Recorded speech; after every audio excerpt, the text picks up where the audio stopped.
ComicsGate, something I've never really touched too much on. As I've mentioned before, one of the very first streams, in fact, I think it is the first stream I appeared on outside of my own channel, was on a channel called Sweetcast. And I guess you would consider that guy ComicsGate? I'm not sure. So when I came into this whole YouTube thing and I'd heard ComicsGate, I didn't really know what it was. I didn't even understand it. At first, I thought it was like an independent company. Then I realized, no, it's like a movement thing.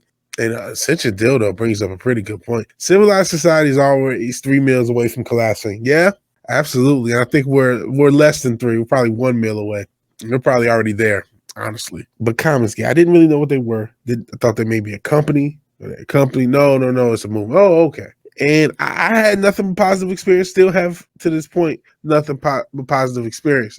They're just it's similar to everything else. It's media, it's this, that, and the third. They're not a hate group. And I believe these things, right? I do believe that ComicsGate is not a hate group. And a lot of media and a lot of mainstream, companies, whether it is the big 2 comic companies or the media that follows them or panders to them, have given ComicsGate a bit of a bad rap. However, in saying that, I've also heard rumors that, hey, there's some people, if you fuck with in ComicsGate, they'll dox you, they'll ruin your life, they'll do this, that, and the third. And I'm like, well, shit, maybe some of this, hate, it has some warrant to it, if this is the case, right?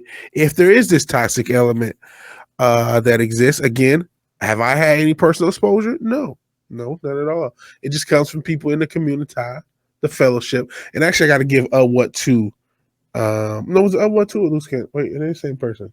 Loose Can 84 said alliance. I like alliance a lot better. I think we're an alliance. I don't think we're a community or a fellowship. We're an alliance. But I've heard somebody in the group, whatever, say, hey, yeah, some of those comments, like, yeah, if this certain group, I forgot what the name of the group is called, within ComicsGate, like a subgroup. But if you fuck with them, you'll get doxxed. And it's like, really? And it was associated with a fairly major figure in the ComicsGate sphere. So I'm not saying this to slander them based upon rumor and innuendo. I'm just saying this to say, I have heard that element of it. That said, when you look at this rumor where DC is threatening to blacklist any freelancer associated with ComicsGate, that doesn't make it right just because there are a few bad apples that may exist. I feel like it's my job to be as objective as possible to say, yeah, there may be indeed some fuckery, but I don't think that's the majority of ComicsGate. I think the majority of people who call themselves ComicsGate or are affiliated with it are coming from the interest of just wanting good stories. And that's it. Are there some people that apparently are a part of it that take it too far and that go a little bit above and beyond? Maybe. But is it to the extent where you need to threaten any freelancer that was working with them when you can barely keep people staffed just like any other job? In the case of DC, you now have Substack, you have the crowdfunding route, you have independence, you have all these things that a creator doesn't really want to go with DC. And to be fair, a lot of them probably will get paid more doing a ComicsGate comic or independent comic than they will a DC comic. I'm sure a lot of people are getting paid just as much, if not more, to do some of the EVS stuff, the Rippaverse stuff, the individuals working on that, than they would have gotten at DC or Marvel, which pays worse than DC. So if you're going to blacklist any freelancer associated, and what does that mean? You know what I mean? We saw what happened with Jay Lee. Was it last year? You guys don't remember? Jay Lee's an artist, a great comic artist, did some work for EVS, and that got Tom King's panties in a bunch. And then he went and tried to fuck up Jay Lee's career. This is almost a formalization of that. You do a cover, you do something for the wrong type of person, and you're blacklisted from DC Comics. So like, that's to me seems fucked up, but Cinch and Dildo's right. they are kind of just, they're bent on digging their own grave. So let's read through this. Let's read through the rumor and see what's going on. See what's what. Again, not trying to hold water for ComicsGate to say that there's never been some fuckery from anyone associated with it. But this seems like a very stretch, especially when you consider some of the big projects that have been associated with ComicsGate. To ban every freelancer from your company just seems crazy. But this is a rumor. This is not confirmed. This is rumor and innuendo. Take it with a grain of salt. Jesus, lifetime ban.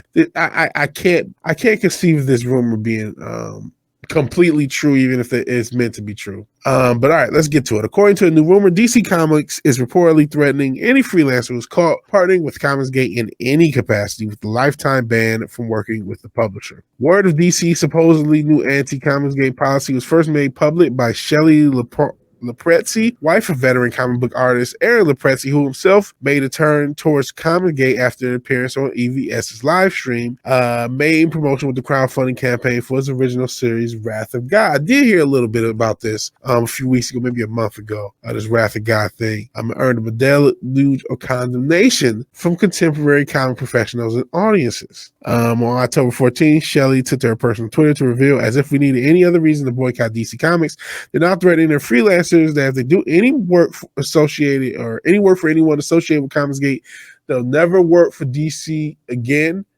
They're not on contract. DC should have no say. Woke business model. Also, not sure if that's legal from an independent contractor standpoint. I just thought about that as I read that. It's not legal. You can't do that, can you? I mean, I'm not no private companies, but you can't tell if you are contracting somebody out. You cannot tell them who to work for. As a rule, I know if you're a wrestling fan, that independent contractor shit doesn't matter there. But if somebody's working on your house, you can't tell them not to work on somebody else's house. That's just not how it works. And most of the people, not most, there are employees at DC, but a lot of those freelancers are just that, freelancers and independent contractors. So I don't think you're legally allowed to tell them who to work for. I honestly think not everybody wants to get a lawyer involved, and lawyers aren't cheap. And going against DC, you don't know if they're going to get their big brother lawyers involved. But man, I really don't know how legal that is, this ban. In one response to another user who asked, why would ComicsGaters care? Shelley stated that she cares about the issue because DC should not be dictating who you can work for as a freelancer. If they want exclusive, then they should pay them to be. Exactly. You have to pay for it. You can't do that to an independent contractor. You have to at least put them on the contract and give them the money to compensate them for something like that. I care for those who need to work in a community that DC and Marvel is killing. Agreed.